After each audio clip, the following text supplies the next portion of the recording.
Bonjour à toutes et à tous et bienvenue chers téléspectateurs pour notre programme d'aujourd'hui de point de vue hebdomadaire qui est consacré aux enjeux grands des politiques économiques, sociales et institutionnelles de l'Éthiopie, de la région et du continent africain aussi. Merci de nous rejoindre pour cette nouvelle édition où nous allons explorer et discuter sur deux sujets essentiels qui touchent directement à la souveraineté, à la gouvernance et à la trajectoire de développement de notre pays. Aujourd'hui, nous ouvrons notre émission par une question stratégique qui prend de plus en plus de place dans le débat national et qui devient de plus en plus l'agenda principal et l'enjeu principal de notre pays au niveau national.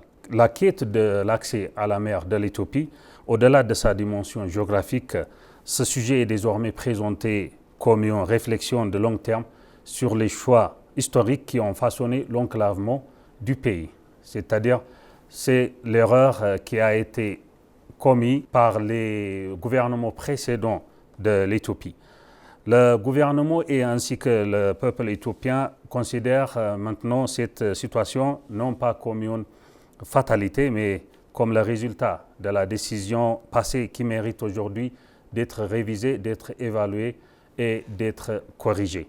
Dans cette perspective, l'accès à la mer est envisagé comme une priorité stratégique nationale à la croisée des enjeux politiques, économiques, sécuritaires mais aussi de souveraineté. Il s'agit notamment de commerce, de logistique, d'accès de devises, mais aussi de sécurité nationale et de développement national. Ce début ouvre ainsi la voie à une lecture des orientations politiques des gouvernements précédents et à ce que certains qualifient déjà de réajustement stratégique majeur, voire de correction historique. Dans le deuxième thème, nous aborderons un autre pilier fondamental de la vie quotidienne et de la vie démocratique, qui est l'inscription des électeurs pour les 7e élections générales de l'Éthiopie, qui se tient le 1er juin 2026. Avec plus de 40 millions de citoyens enregistrés, les chiffres annoncés par la Commission électorale nationale témoignent, comme vous le savez, d'une mobilisation active et d'une participation active sans précédent, incluant une participation significative des femmes, y compris des femmes et des personnes en situation de handicap. Mais au-delà de l'ampleur des chiffres, on peut se demander et on peut poser des questions essentielles qui sont: que signifie réellement cette inscription massive pour la crédibilité du processus électoral? Dans quelle mesure le système garantit-il l'inclusion effective de tous les groupes sociaux? Et surtout, l'institution sont-elles prêtes à gérer un électorat d'une telle envergure et d'une telle population massive? Comme toujours, d'un point de vue d'aujourd'hui, on va traiter et nous irons au-delà des statistiques pour analyser des dynamiques profondes de notre pays, interroger la crédibilité des processus électoraux et relier les faits à leur implication politique et démocratique. Et pour en parler aujourd'hui, j'ai le plaisir d'accueillir mon collègue Matasabe Oldaraga ici au studio. Bonjour Matasabe. Bonjour et bonjour à tous. Comme je viens de dire, on a deux thèmes principaux ici pour discuter aujourd'hui. Le premier, c'est la quête de l'Éthiopie à l'accès à la mer. Et le deuxième, c'est la tenue des élections générales, des 7e élections générales, c'est-à-dire qui va se tenir le 1er juin 2026. Qu'est-ce qu'on peut dire là-dessus? Ce sont deux sujets, mais surtout deux dimensions fondamentales de la construction de l'État moderne comme l'Éthiopie. Donc, d'un côté, la souveraineté stratégique qui interroge la capacité d'un pays à contrôler ses flux vitaux, ses échanges économiques et ses orientations géopolitiques dans un environnement régional complexe. De l'autre côté, la légitimité démocratique qui repose sur la participation citoyenne, l'inclusion politique et la crédibilité des institutions chargées d'organiser les élections. Ces deux dimensions, bien que différentes, sont profondément liées car elles définissent ensemble la stabilité et la trajectoire d'un État, comme l'Éthiopie. Donc, tous les deux thèmes ne sont pas quelque chose qui sont séparés, mais non, ils sont reliés bien. C'est-à-dire qu'ils ont résolu les problèmes qu'ils rencontrent dans notre activité démocratique, c'est-à-dire. Allez. Donc, nous abordons ces deux questions pour comprendre. Ces deux dimensions sont bien différentes, mais au-delà de leurs différences, ils sont reliés ensemble et ils sont profondément liés car elles définissent ensemble la stabilité et la trajectoire d'un État. Parce que la démocratie ne se manifeste pas qu'en tenant des élections. L'élection, c'est l'épine dorsale du système démocratique d'un pays. Et aussi, l'accès à la mer est un enjeu principal par lequel on fait des contacts avec les pays voisins pour les échanges commerciaux et d'autres activités aussi. Ouais. Donc, notre objectif aujourd'hui n'est pas de répéter les discours officiels, ni de réduire ces sujets à des slogans politiques aujourd'hui.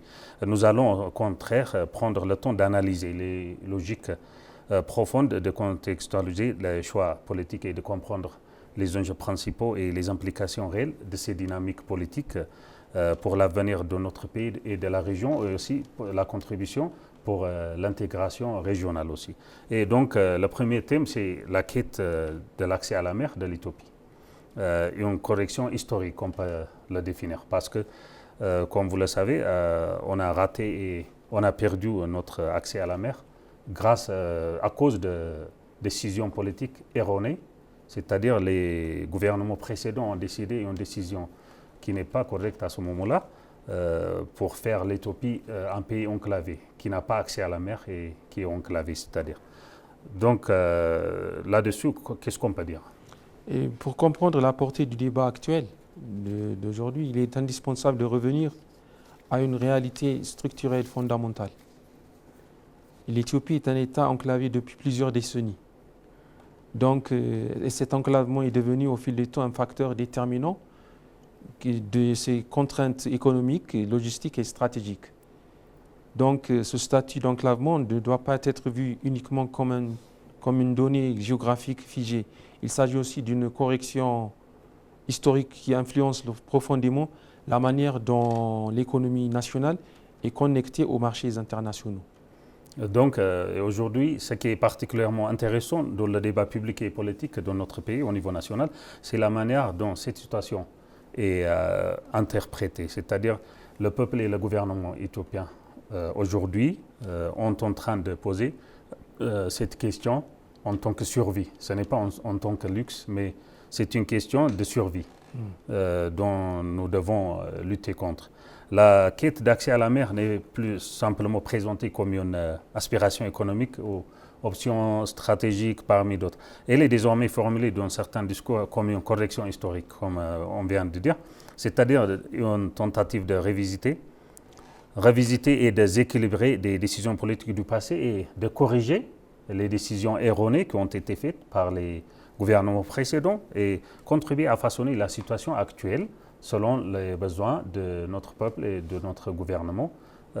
Donc c'est l'agenda principal qu'on fait la discussion là-dessus. Cette idée est importante car elle change complètement la lecture du problème, c'est-à-dire les problèmes ont été interprétés d'autre manière. Mais maintenant, elle change complètement la lecture du problème. Dans cette perspective, l'histoire n'est pas considérée comme un ensemble d'événements clos et irréversibles.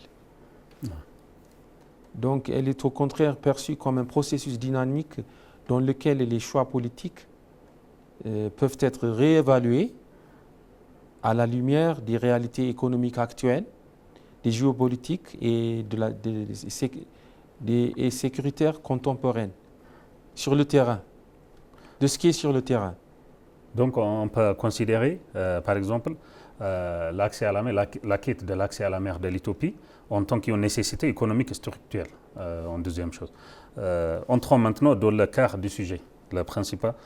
Pourquoi l'accès à la mer est-il considéré aujourd'hui comme une nécessité stratégique et économique aussi centrale? C'est-à-dire, pourquoi maintenant? C'est nécessaire, mais pourquoi maintenant? C'est la question principale qu'on pose aujourd'hui. Comme l'Éthiopie est en voie de développement, vise à prospérer son pays, il faut analyser cela à travers plusieurs niveaux interdépendants. Premièrement. Donc, premièrement, la dimension commerciale.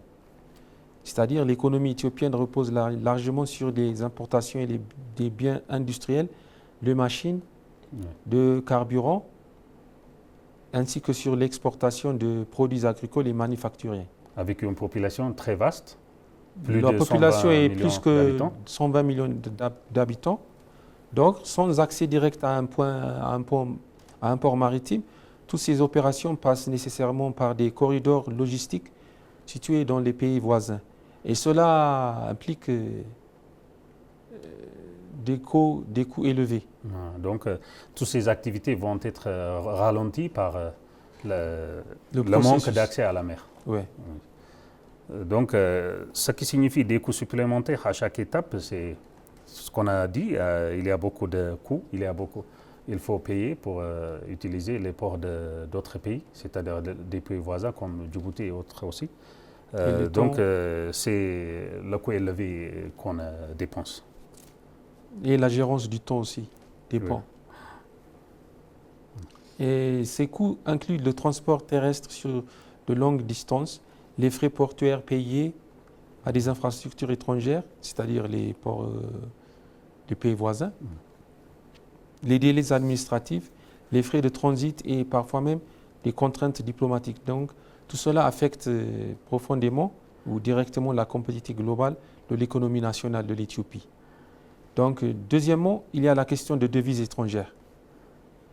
Une économie enclavée dépend fortement de sa capacité interne à exporter efficacement pour générer des devises. Donc, or, les coûts logistiques réduisent la marge de compétitivité sur les marchés internationaux. Donc, il y a beaucoup d'impacts négatifs et ça ralentit notre activité commerciale ou nos échanges de toutes les activités de notre pays. Et troisièmement, c'est la dimension sécuritaire. Donc, dans un environnement régional parfois instable, c'est la dépendance à des infrastructures étrangères pour l'accès au commerce et les échanges commerciaux aussi peut devenir une vulnérabilité stratégique importante. Donc, il y a beaucoup de problèmes de sécurité ici, des risques, c'est-à-dire. Cela signifie que des tensions diplomatiques ou des crises régionales peuvent avoir un impact direct sur notre économie directement. C'est-à-dire, il y a beaucoup de conflits, il y a beaucoup d'instabilité et des défis, notamment dans la corne de l'Afrique, dans la région de l'Afrique de l'Est, c'est-à-dire. Et certains analystes vont encore plus loin et considèrent que cette question dépasse largement le cadre économique. C'est au-delà. Ils parlent d'un enjeu de souveraineté nationale. Donc, si on n'a pas accès à la mer, on ne peut pas dire... on est souverain. Oui, pleinement, on est souverain. Donc, l'accès à la mer ne se limite pas à la logistique ou aux infrastructures. Elle dépasse ses limites. Elle va à la souveraineté même d'un pays. Donc, il touche directement à la capacité d'un État à contrôler ses flux vitaux, le commerce, l'énergie, les importations stratégiques et même l'intégration dans les chaînes de valeur mondiales. Donc, selon le discours politique actuel, cette question est de plus en plus présentée comme un pilier de souveraineté à long terme. Donc, l'accès à la mer a beaucoup d'avantages multidimensionnels.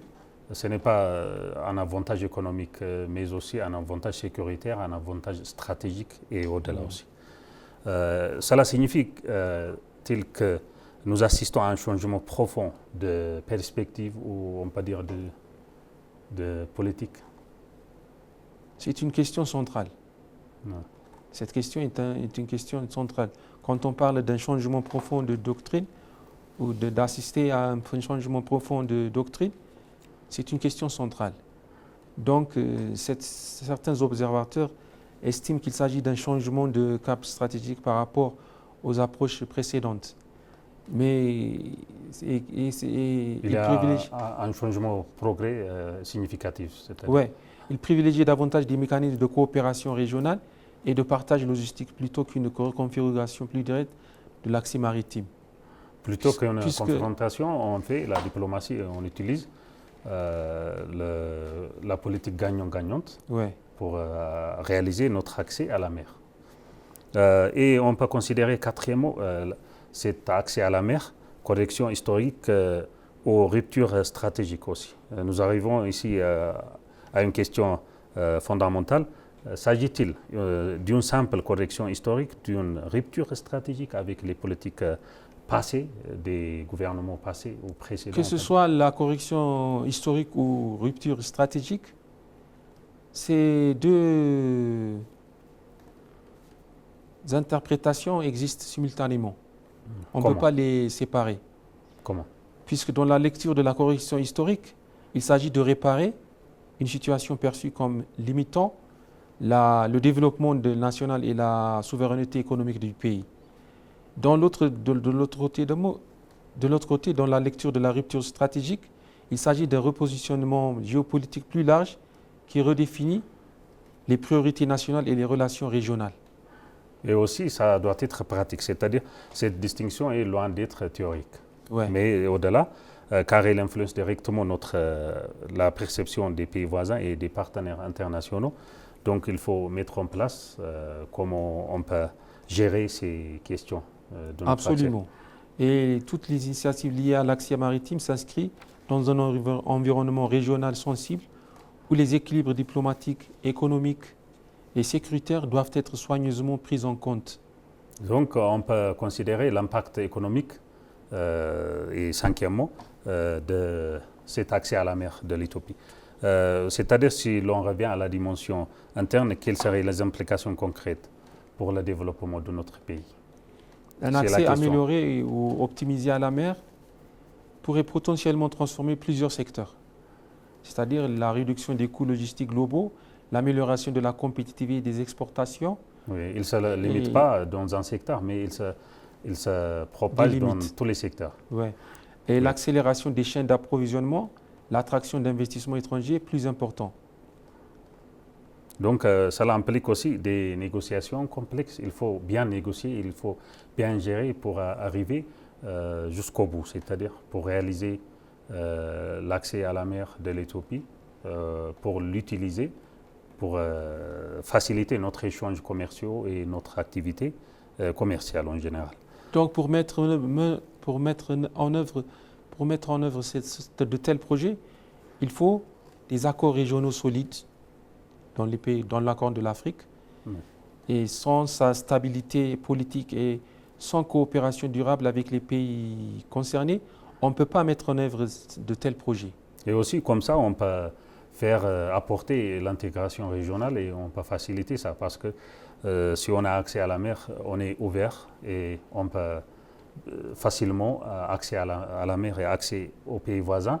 Et aussi, on est très rapide pour échanger les marchandises commerciaux avec les pays voisins. Et cela implique donc d'un projet de très long terme, structurant et non d'une solution immédiate. Oui. Il faut profondément réfléchir et voir les relations entre les pays voisins et la stabilité de la Corne.